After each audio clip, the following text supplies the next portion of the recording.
जैसे ही शादी हुई बीवी का इंतकाल हो गया, कोई कैलेंडर ही नहीं छपा।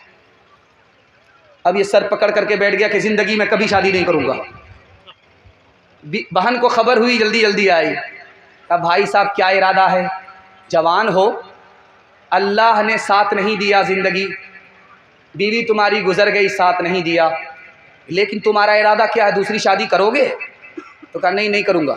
कहा नहीं, ये गलती मत करना, तुम जवान हो, दूसरी शादी कर लो।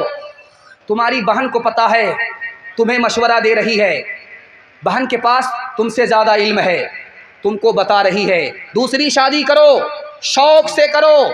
अगर तुमको नेक औलाद होगी और फिर वो नेक काम करेगी तो तुम्हारी औलाद की हर सांस के बदले तुम्हें अल्लाह सदक़े जारिया का सवाब देगा, सदक़े जारिया का फरमाएगा। अब जिस भाई का इरादा बदल गया, उन्होंने शादी कर ली। एक आखिरी नमूने पर पैगाम को ख़त्म कर रहा हूँ, आप लोग सुनने के लिए यहाँ से लेकर के वहाँ तक तैयार है? दोनों हाथ उठाइए, इंशाअल्लाह ध्यान से सुनिएगा, जल्दी से निकल जाएगा। हारून रशीद हज्जाज बिन यूसुफ का दरबार है। एक औरत रोती हुई आई, फरियाद किया कि मेरे 3 आदमी को तुमने गिरफ्तार किया है, मेरी फरियाद है कि तीनों को छोड़ दो। हज्जाज ने कहा मेरे कट्टर दुश्मन है, मैं तीनों को छोड़ नहीं सकता, एक को छोड़ूंगा, 2 को फांसी पर चढ़ा करके रहूँगा, मेरा आखिरी फैसला है। तुमको 5 मिनट का टाइम दिया, जिसको चाहो छोड़ा लो, जिनको चाहो मौत के हवाले कर दो। अब उस औरत ने 5 मिनट में फैसला लिया। क्या फैसला लिया? आपको सुनकर के हैरत होगी। तारीख में बहन का कितना बड़ा किरदार है ये दिखाने के लिए जा रहा हूँ। माँ बाप के मरने के बाद हम अपनी बहन को तन्हा छोड़ देते हैं। बहन पर सितम करने वाले, हाथ जोड़ करके मैं आपसे कहता हूँ, आप बहन पर सितम मत कीजिए, करम कीजिए, अल्लाह आप पर मेहरबान हो। ध्यान से सुनिएगा।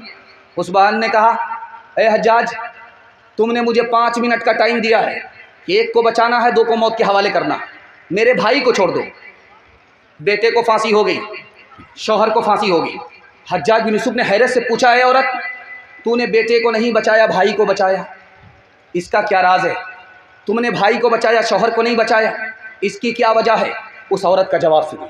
उसने कहा, मैं जवान हूँ, मेरी शादी हो जाएगी, मुझको शौहर मिल जाएगा, खुदा मेहरबान हुआ मुझको बेटा मिल जाएगा, लेकिन माँ बाप मर चुके हैं, भाई नहीं आएगा। 2 मिसाल पर पैगाम ख़त्म कर रहा हूँ। स्कूल है, उसमें बहाली चल रही है, जनाना स्कूल है, लेडीज़ की बहाली चल रही है। 7 लड़की इम्तिहान देने के लिए आई। पहला सवाल पूछा गया कि इस्लाम के 5 रुकन क्या हैं? किसी ने जवाब नहीं दिया। दूसरा सवाल पूछा, ये बताओ मुसलमानों के 5 मुल्क कौन कौन से हैं? किसी ने जवाब नहीं दिया। तीसरा सवाल आया, बिस्मिल्लाहिर्रहमानिर्रहीम का तर्जुमा बताओ, किसी ने जवाब नहीं दिया। चौथा सवाल आया, तुम ये बताओ कि तस्बीह में 100 दाने क्यों होते हैं? इसका भी किसी ने जवाब नहीं दिया। और आखिरी सवाल जिसका सब ने तसल्ली बख्श जवाब दिया, वो क्या सवाल था? फिल्मी 3 हीरो के नाम बताओ, सब ने तसल्ली बख्श जवाब दिया। बादशाह की 4 बीवी थी। बादशाह को मालूम करना था कि पढ़ी लिखी कौन है, जाहिल कौन। तो बादशाह बीवी के पास आकर के कहता है, सुबह हो रही है? कहा कि हाँ हो रही। कहा कैसे पता चला? का मुंह में पान था, मज़ा बदल गया। बादशाह बड़ा खुश हुआ, पढ़ी लिखी है। दूसरी बीवी से पूछा कि सुबह हो रही? कहा हाँ हो रही। कहा कैसे पता चला? कहा लालटेन की रोशनी धीमी पड़ गई। बड़ा खुश हुआ कि पढ़ी लिखी है। तीसरी बीवी से पूछा कि सुबह हो रही? कहा हाँ हो रही है। कहा कैसे पता चला? नाक में जो नथ थी वो ठंडी पड़ गई। बादशाह बड़ा खुश हुआ। अब आया 1 नंबर की जाहिल के पास, पढ़ी लिखी नहीं। उसके पास आकर के पूछता है कि सुबह हो रही? का क्यों नहीं हो रही? का कैसे पता चला? कैसे पता नहीं चलेगा, जैसे पता चलता है पेशाब आ रहा है, पखाना आ रहा है, इससे बराबर पता चल रहा है। तालीम औरतों को भी देनी ज़रूर है, देनी ज़रूर है। लड़की जो बेपढ़ी हो तो वो बेशूर है, बेशूर है। उसने मुआशरत में सरासर फतूर है, और इसमें वालिदैन का बेशक कसूर है, बेशक कसूर है। निकल गया तालीम के हवाले से पैगाम। पर्दे के हवाले से आ रहा, सुनने के लिए तैयार है? दोनों हाथ उठाइए इंशाअल्लाह। मर्द पायजामे से, औरत पर्दे से बाहर होगी, हाथ उठाइए इंशाअल्लाह। एक आदमी सीधा खड़ा हुआ है और ऐसे हाथ उठाए, अल्लाह का शुक्र है वो लुंगी में है, पायजामे नहीं। आखिरी पैगाम बहुत तेजी के साथ निकल जाएगा। औरत जब चलती है नंगे पैर सड़क से गुजरती है, उसके पैर का निशान उस सड़क के ऊपर आ गया। पीछे से एक मर्द आ रहा था, जहां उसके पैर का निशान पड़ा उसी पर इसने अपना पैर रख दिया। शैतान इस औरत की मोहब्बत और कशिश उस मर्द के दिल में दाखिल कर दिया। हजरत अबू बकर बैठे हुए थे और उनकी बेटी हजरत आयशा बैठी हुई हैं रजी अल्लाह अन्हा एक जगह। अल्लाह के रसूल ने देखा, कहा अबू बकर तुम जवान हो, तुम्हारी बेटी जवान है, तीसरे आदमी को साथ में ले लिया करो, शैतान दूर नहीं है। हजरत उमर के यहाँ बेटी आई, हजरत उमर घर से बाहर, लोगों ने पूछा कि बेटी अंदर, बाप घर से बाहर, तो कहा मैं जवान हूं, मेरी बेटी जवान है, घर में बीवी नहीं है, तीसरा शैतान है, इसलिए घर से बाहर आ गया। नमूना देने के लिए जा रहा हूं, आप देखेंगे तजर्बे की बात है। जो 10 का नोट होगा वो सबसे ऊपर की जेब में, जो 100 का नोट होगा वो बीच की जेब में, जो 2000 का नोट होगा सबसे नीचे की जेब में। मजमे में एक आदमी खड़ा हुआ, हजरत थानवी से पूछा, हुजूर आप पर्दा पर्दा करते रहते हैं, बुरका बुरका करते रहते हैं, ओढ़नी ओढ़नी दुपट्टा करते रहते हैं, ये कौन सी आयत में है, कौन सी हदीस में? तो हजरत थानवी ने फरमाया कि तुम्हारा 2000 का नोट सबसे नीचे की जेब में है, वो कौन सी हदीस में? अरे अल्लाह का बंदा, नोट की हिफाजत करते हो कि दौलत है चली जाएगी, अरे चली जाएगी तो वापिस आएगी, लेकिन औरत की हिफाजत करने के लिए तैयार नहीं हो। औरत की आबरू जाएगी तो कभी लौट करके नहीं आएगी। ट्रेन में सफ़र हो रहा है, हज़रत शेखुल इस्लाम का सफ़र हो रहा है। एक अंग्रेज़ ने कहा कि मुसलमान भी अजीब कौम है, घर में औरत को कैद रखती है, जब औरत घर से बाहर निकलती है कफन लपेट देती है, कफन लपेट देती है। हज़रत ने कोई जवाब नहीं दिया। शरबत बेचने वाला गुजर रहा था, उससे कहा भाई नींबू है, चाकू है, दे दो, गिलास दो, नमक दो। नींबू काटा, रस गार लिया, शरबत बना करके जब पीने लगे तो उस अंग्रेज़ से कहा मैं तो ये शरबत पीता हूँ, आपके मुंह में जो पानी आया आप उसी से सब्र कर लीजिए, उसी से काम चला लीजिए। तो हज़रत का मतलब वो समझ गया। हज़रत ने कहा कि देखो तुमने कहा कि मुसलमान अपनी औरत को कैद में रखता, जब बाहर निकलती है तो कफन लपेट देता है, बुर्का दे देता है। जब बेपर्दा बेबुर्का औरत सड़क पर आती है तो जिस तरह नींबू कटने से मुंह में पानी आ जाता है, उसी तरह आवारा लोगों के मुंह में पानी आ जाता है। आवारा ब्रिज आपने देखा होगा, अंग्रेज का दौर था, अंग्रेज हाकिम था, अभी ये मुल्क आज़ाद नहीं हुआ। एक लड़की बेपर्दा चल रही थी, एक पीछे से एक लड़के ने छेड़ दिया उसे, दोनों लड़का लड़की का मुकदमा अदालत में आया, अंग्रेज हाकिम है, अभी ये मुल्क आज़ाद नहीं हुआ। तो अंग्रेज़ ने, हाकिम ने लड़के से पूछा कि तुमने चलती हुई लड़की को क्यों छेड़ा? कहा हुजूर मेरा कसूर नहीं है, चूल्हे की आग जिसको चूल्हे में रहना चाहिए वहाँ से निकल करके पेट्रोल पंप में आ गई है, कसूर पेट्रोल पंप का नहीं है, चूल्हे की आग का। अंग्रेज़ बड़ा दूर अंदेश था, समझ गया। उसने लिखा अपने जजमेंट में, माह तैयबा रिसाला निकलता था 1952 में, इस मुकदमे को लिखा है कि उसने कहा कि ये लड़का बेकसूर है, लड़की को सिरवार है, इसको सज़ा मिलेगी। क्या सज़ा मिलेगी? 1 साल उस बुरके में रहना पड़ेगा जिसको लेकर के नबी सल्लल्लाहु अलैहि वसल्लम आसमान से ज़मीन पर आए। औरंगज़ेब बादशाह का दौर है, एक औरत के ख़िलाफ़ मुकदमा हो रहा है। उस लड़की का केस क्या था कि उसने औरत होकर के 4 मर्दों से निकाह कर लिया था एक साथ। तो बादशाह ने कहा कि ओ नादान लड़की, जवाब दो, तुमने औरत होकर के 4 मर्दों से निकाह कैसे कर लिया? कहा क्या गलत किया? जलसे में गई थी, मसला सुना था, अमल किया। तो बादशाह सर पकड़ करके बैठ गए, चोरी भी है सीना जोरी भी है। तो बादशाह ने कहा कि क्या मसला सुना था? कहा मसला ये सुना था कि लोग जिना क्यों करते हैं जबकि 4 शादी की इजाज़त है। ये मर्दों के लिए कहा था कि औरत के लिए कहा? मैं इतना ही सुना था। उसके बाद तो होटल चली गई थी हलवा पूरी खाने के लिए। जिस्म पर लिबास की कमी अजीब लगती है, मुझे अमीर बाप की बेटी गरीब लगती है, जिससे आंचल भी नहीं सर का संभाला जाता, उससे क्या खाक तेरे घर की हिफाजत होगी। क्यों हया छोड़ के बेपर्दा हुई जाती हो, कुछ नहीं पास रहा दीन की गैरत के लिए, कुछ नहीं पास रहा दीन की गैरत के लिए। रोज रूबरू महशर में माबूद के जब जाओगी, लेके क्या जाओगी तुम अपनी बारात के लिए। देखो इस्मत का दुपट्टा न सरक में पाए, हर नजर घात में बैठी है शरारत के लिए। आखिरी पैगाम औरतों के हवाले से इजाजत है, 3 मिनट के लिए सुना रहा हूँ, हाथ उठा दीजिए इंशाल्लाह। बीवी से पूछ करके माँ बाप को खर्चा देंगे, हाथ उठाइए इंशाल्लाह। खैर ध्यान से सुनिएगा, आपके घर का झगड़ा 1 मिनट में ख़त्म हो जाएगा। रास्ता मैं बता रहा हूँ, ज़िंदगी भर के लिए ख़त्म हो जाएगा, 1 मिनट में ख़त्म हो जाएगा। 3 मिनट का पैगाम है, आखिरी पैगाम सुना रहा हूँ, सुनने के लिए आप लोग तैयार हैं? जोश के साथ हाथ उठा दीजिए, बिल्कुल सही जा रहा है, ध्यान से सुनिएगा। मियाँ बीवी का झगड़ा क्या है? शौहर चाहता है जैसा मैं हूँ वैसी बन जाए, ये कभी नहीं होगा।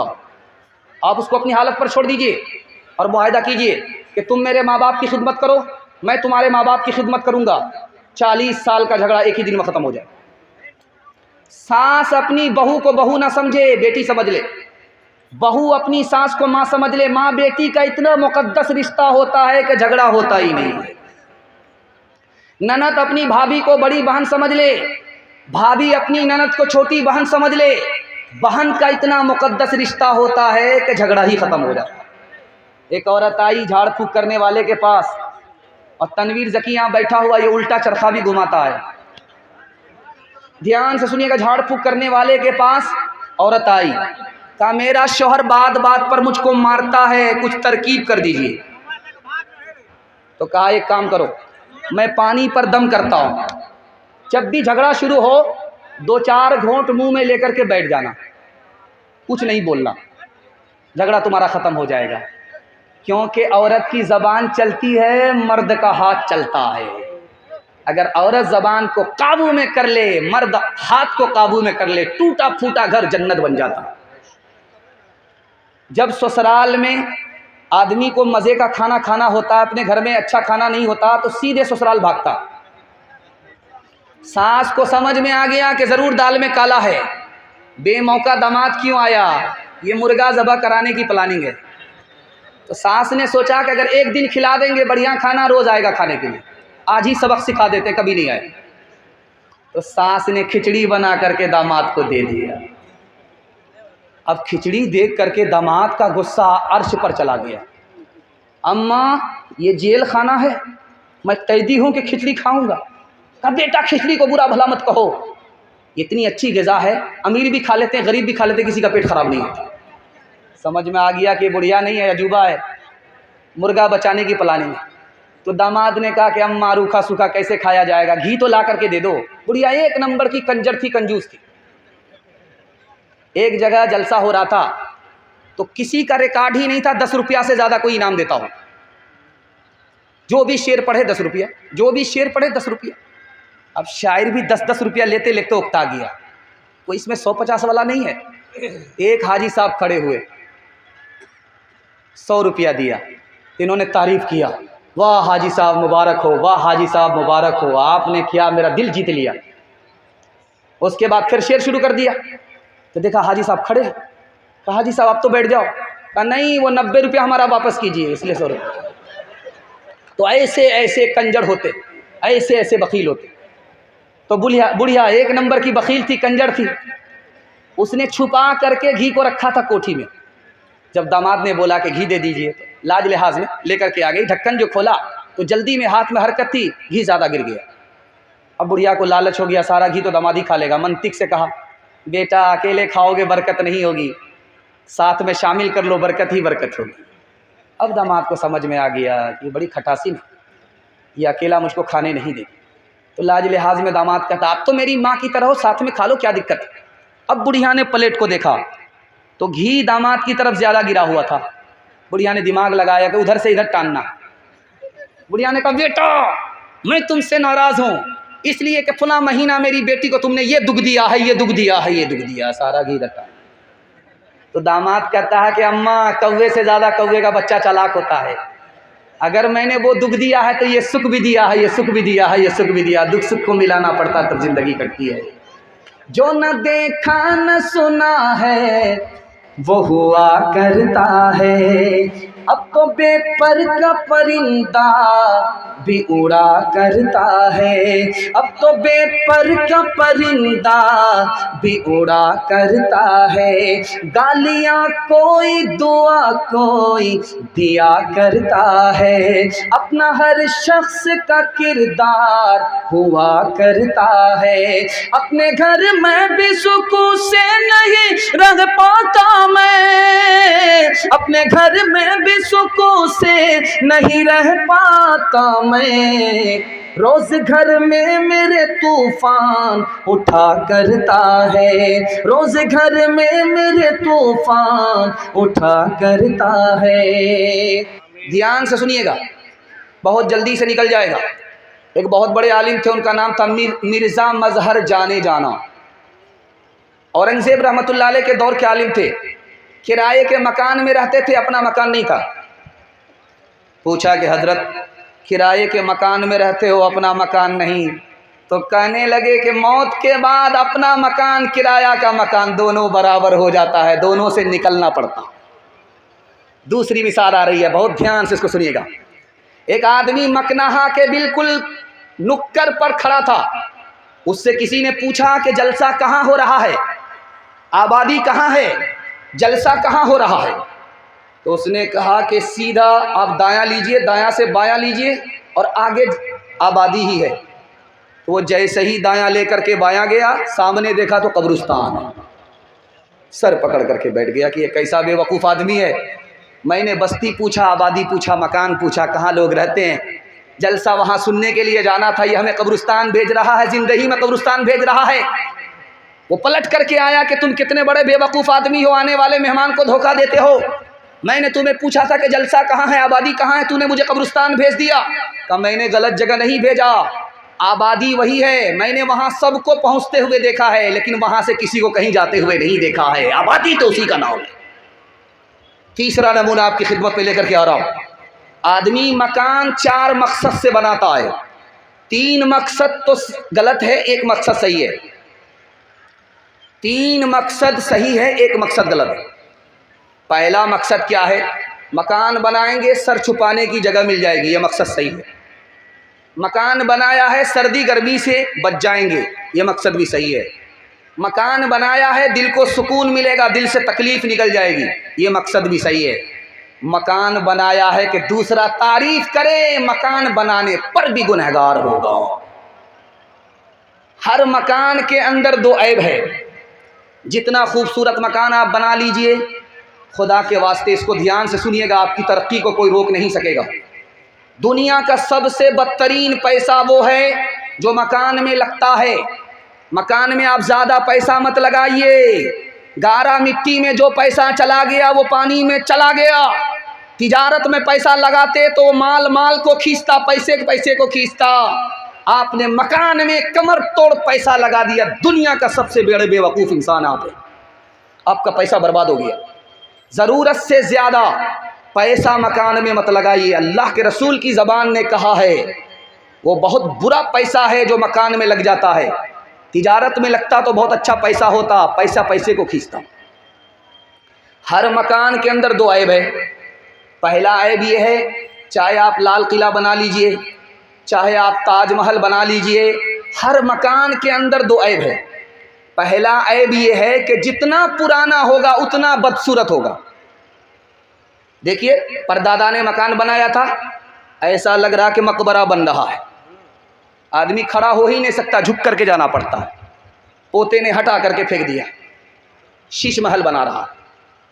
इसलिए अपने लिए तो मकान बनाइए, पोते के लिए मत मकान बनाइए, क्योंकि पोता आपके मकान को पसंद नहीं करेगा, वो मकान ख़राब हो जाएगा, बदसूरत हो जाएगा।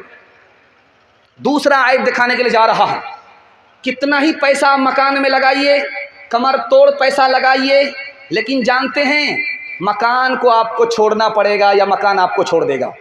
दूसरा आयब है, मकान बनाना है तो पहले पैसा वहाँ भेज दीजिए, मरने में आपको डर नहीं लगेगा।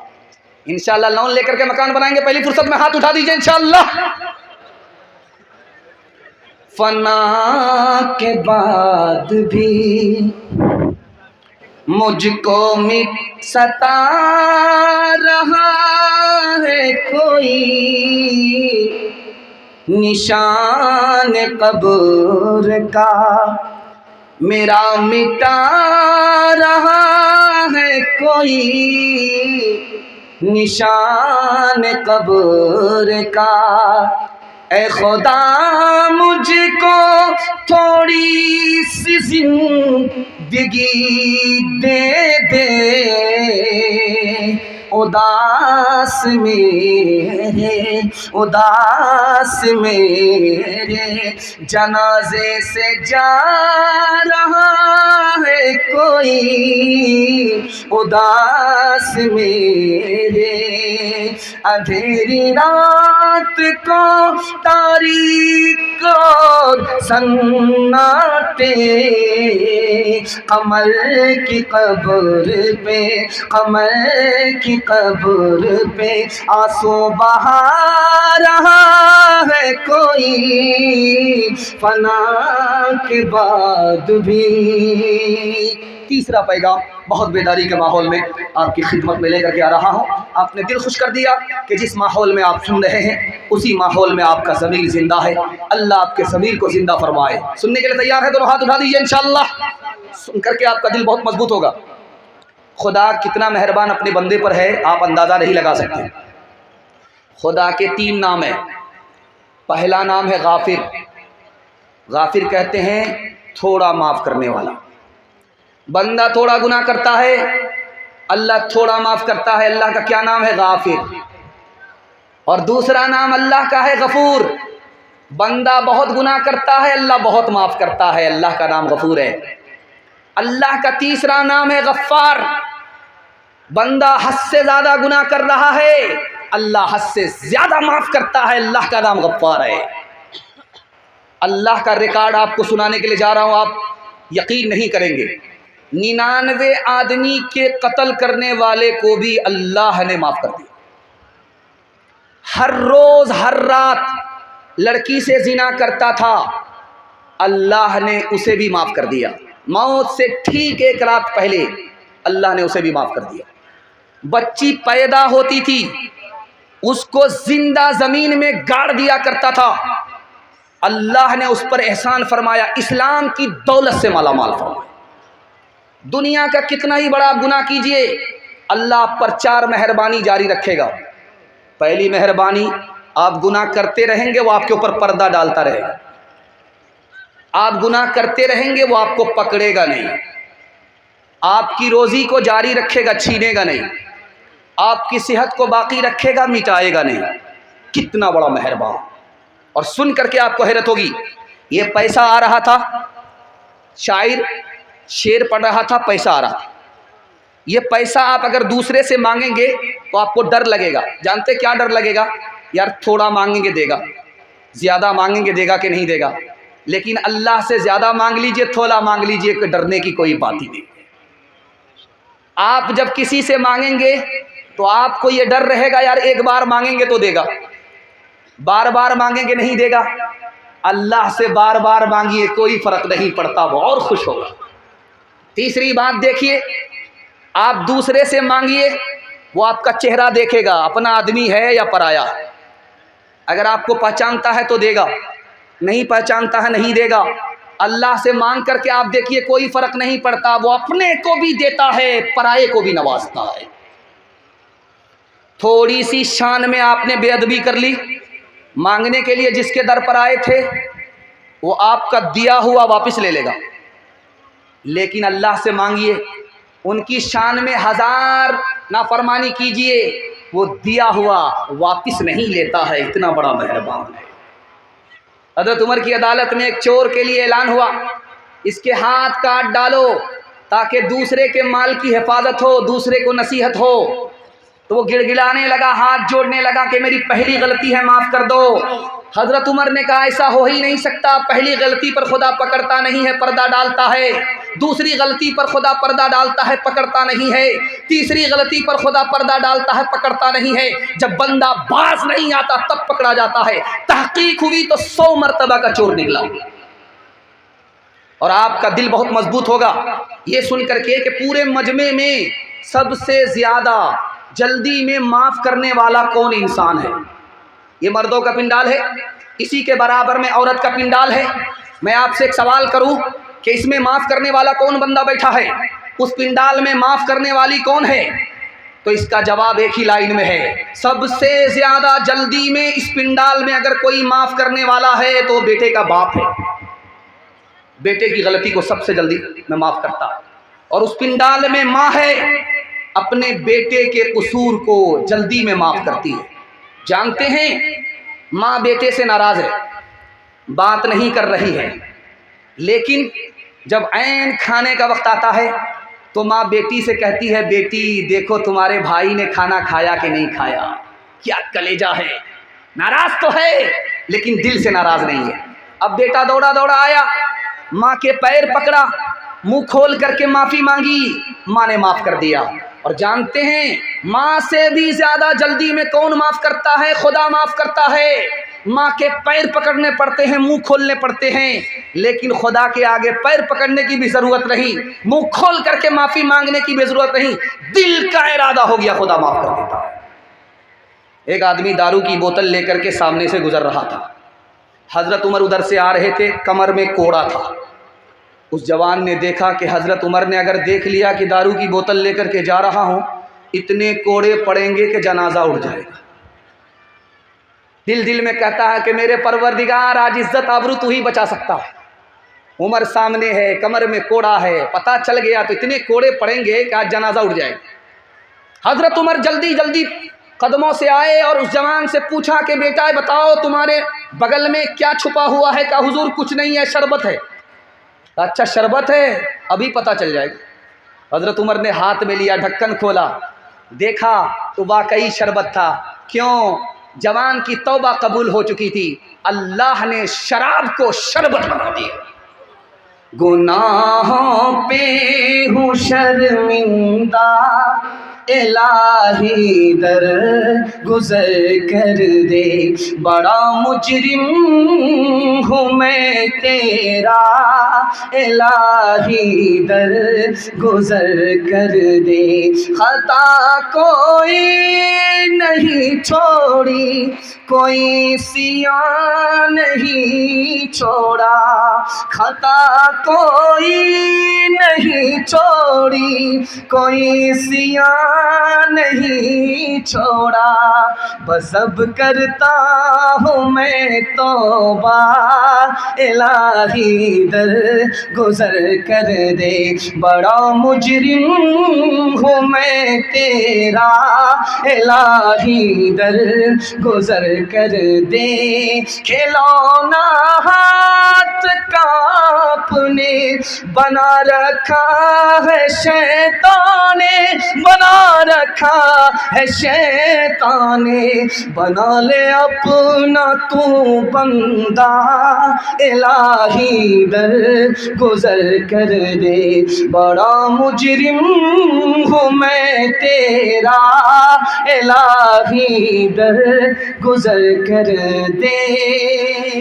इंशाअल्लाह जीते जी बेटे पर, मुसीबत में मौत के बाद खुदा पर भरोसा करेंगे। हाथ उठाइए इंशाअल्लाह। ये देखिए, अब इंसाफ से बताइए इन लोगों के साथ क्या किया जाए। ये कन्या के भी मामू है, दुल्हा के भी मामू। ये 2020 का मैच देख रहे हैं, 50 इधर है 50 उधर है। ध्यान से सुनिएगा, आप जिस हाल में भी सुन रहे हैं आप मेरा दिल खुश कर रहे हैं। दायां बायां आपका इम्तिहान होता रहेगा, इससे कोई फ़र्क पड़ने वाला नहीं है। मैं आपको शर्मिंदा नहीं करना चाह रहा हूं, बल्कि मैं आपके दिमाग को टटोलता हूं कि आप दिमाग से सुन रहे हैं कि नहीं, पैगाम की हिफाजत कर रहे हैं या पैगाम को ज़ाय कर रहे हैं। आप जिस हाल में भी सुनने बहुत अच्छा सुनने, मैं आपकी जगह बैठता, अचानक में मुझसे सवाल होता, मैं भी फंस जाता। घबराने की कोई बात नहीं, आप जिस तरह भी सुनने बहुत अच्छा सुन रहे। अल्लाह इस मोहब्बत को सलामत रखे। आपके घर में जितनी भी परेशानी हो, मेरी दुआ है अल्लाह आपकी परेशानी को इस जलसे की बरकत से दूर फरमाए। चौथा पैगाम सीरत के हवाले से सुना रहा हूँ, सुनने के लिए यहाँ से लेकर के वहाँ तक तैयार है? दोनों हाथ उठा दीजिए इंशाअल्लाह। शादी के बाद दाढ़ी रखेंगे? हाथ उठाइए इंशाअल्लाह। है दाढ़ी के बाद जब दाढ़ी रखना, शादी के बाद जब दाढ़ी रखिएगा ना, तो बीवी सबसे पहले उस्तरा चलाएगी। और शादी से पहले रख लीजिएगा तो शादी के बाद दाढ़ी बाकी रहेगी। इसलिए आपसे पूछा गया, ध्यान से सुनिएगा। जब ठीक दोपहर का वक्त होता है और सूरज सर पे आता है, तो अरब की ज़मीन, मक्का की ज़मीन इतनी गर्म होती है जैसे चूल्हा गर्म होता। चूल्हे में अगर कोई पैर रख दे तो पैर जल जाता, और खाली पैर अगर दोपहर में मक्का मदीना की ज़मीन में कोई रख दे तो पैर जल जाता, फोका हो जाता है, दाना निकल आता है, आंवला निकल आता।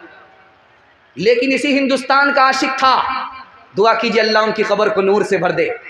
उस आशिक का नाम था हज़रत नानोतवी, अल्लाह उनके दर्जात को बुलंद फरमाए। मक्का के दोपहर में, मदीना के दोपहर में नंगे पैर सड़क से चल रहे हैं, पैर से दाना निकल गया, फोका निकल गया, पैर फट फट करके रिसने लगा। इसके बावजूद भी कोई परवाह नहीं है, बगैर जूते के, बगैर चप्पल के सड़कों से गुजर रहे हैं। पूछने वाले ने कहा कि जूता तो पहन लेते, का डर लगता है कि जूता पहन लूं और कहीं वहां कदम न पड़ जाए जहां किसी जमाने में नबी के कदम पड़े थे। जब मक्का से मदीना से लोग आते हैं हिंदुस्तान तो तस्बीह देते हैं, ये तो फ़र्क ही। टार्च देते हैं, ये टार्च बड़ी अच्छी है, इसको रख लीजिए। तस्बीह देते हैं, रख लीजिए। तो आदमी देखता है, यूँ देखता है, यार मदीना तो नहीं लिखा हुआ है, चाइना लिखा हुआ है, मेड इन चाइना। तब तेरी के ये कह रहे हैं तस्बीह मदीना की है लेकिन चाइना की बनी हुई है। तो हज़रत गंगोही, दुआ कीजिए अल्लाह उनकी कब्र को नूर से भर दे, कोई लेकर के आया तस्बीह, उसमें लिखा हुआ है मेड इन चाइना, कि चाइना की तस्बीह है ये।